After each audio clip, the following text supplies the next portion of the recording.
दोस्तों पिछले काफी दिनों से सत्यपाल मलिक जो कि पहले जम्मू कश्मीर के गवर्नर थे, वो एक बात दोहरा रहे हैं कि जो 2019 में पुलवामा अटैक हुआ था उसमें हमारी लापरवाही थी, उसमें हमारी सरकार की लापरवाही थी। सरकार से एरोप्लेन मांगे गए थे जो सीआरपीएफ के जवान हैं उनके ट्रांसपोर्टेशन के लिए, लेकिन सरकार ने वो एरोप्लेन नहीं दिए। उसके बाद उन जवानों को रोड के रास्ते भेजा गया और उसी दौरान उन पर एक अटैक होता है, आतंकी हमला होता है।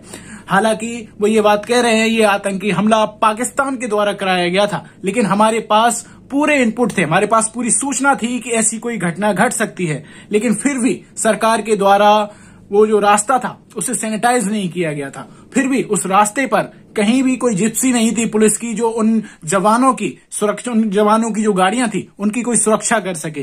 जी हाँ, उनके सवाल सरकार पर तो सवाल उठा ही रहे हैं और सरकार की मंशा पर भी सवाल उठा रहे हैं, क्योंकि उनका ये साफ साफ कहना है कि उस आतंकी घटना के बाद सरकार ने और प्रधानमंत्री नरेंद्र मोदी ने चुनाव में इसका फायदा उठाने की कोशिश की। कई चुनावी रैलियों में उन्होंने ये इस बात का जिक्र किया कि जो जवान शहीद हुए हैं क्या उनके लिए वोट दिया जा सकता है क्या। तो सोचिए उस 2019 के चुनाव में जिस तरीके से उस घटना का प्रयोग किया गया, उस घटना को चुनावी तरीके से भूनने का प्रयास किया गया, ये भी एक बड़ा सवाल खड़ा कर रहा है। क्या चुनाव के चलते ये जो परमिशन है वो नहीं दी गई थी?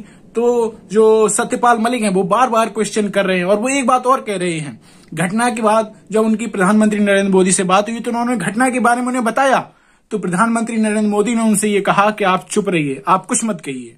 अब सोचिए ये कितनी बड़ी बात है कि देश का प्रधानमंत्री किसी घटना पर जो उन लोगों को उनके पास इनपुट पहले से ही थे उस पर उन्हें चुप रहने के लिए कह रहे हैं। और वहीं दूसरी ओर वो आरोप एनएसए पर भी लगाते हैं कि किस तरीके से उन्होंने भी उनसे कहा कि आप चुप रहिए।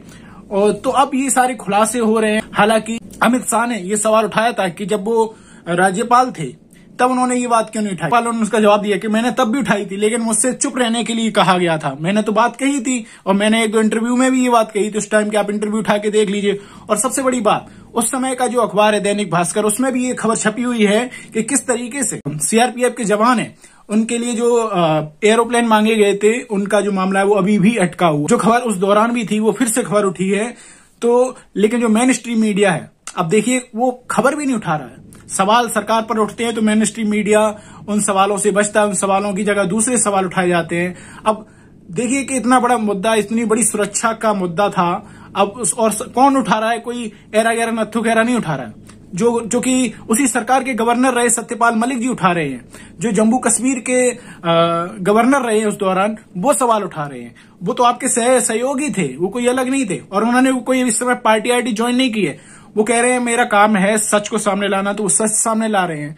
और उन्होंने ये भी आशंका जाहिर की है कि मेरे सवाल उठाने के बाद मेरी हत्या की जा सकती है। उन्होंने कई वीडियो में ऐसा कहा कि मुझ पर हमला हो सकता है, मुझे मारा जा सकता है। अभी हाल ही में कल वो जब जंतर मंतर गए, वहां पर जो कुछ लोग धरना दे रहे थे, जो पहलवान खिलाड़ी धरना दे रहे थे, उनका उन्होंने समर्थन किया और ये कहा, उन्होंने ये बात भी कही कि जब ये लोग मेडल, ये बेटियां मेडल जीत कर लाती हैं तब तो इनके साथ चाय पीकर फोटो खिंचाने का बड़ा शौक चढ़ता है, लेकिन आज जब वो अपनी बात रख रही हैं तो उनकी बात सुनने के लिए कोई नहीं आ रहा। तो आज आप देखेंगे कि किस तरीके से सत्यपाल मलिक जी सच सामने ला रहे हैं और वो लोगों से अपील भी कर रहे हैं कि अगर आपने इस सरकार को नहीं हटाया 2024 में तो बहुत ही मुश्किल कंडीशन हो जाएगी। तो दोस्तों आपको क्या लगता है, सत्यपाल मलिक जी की बात में आपको कितना दम लगता है? क्या वो किसी के पार्टी से प्रभावित हैं या फिर वो सच बोल रहे हैं?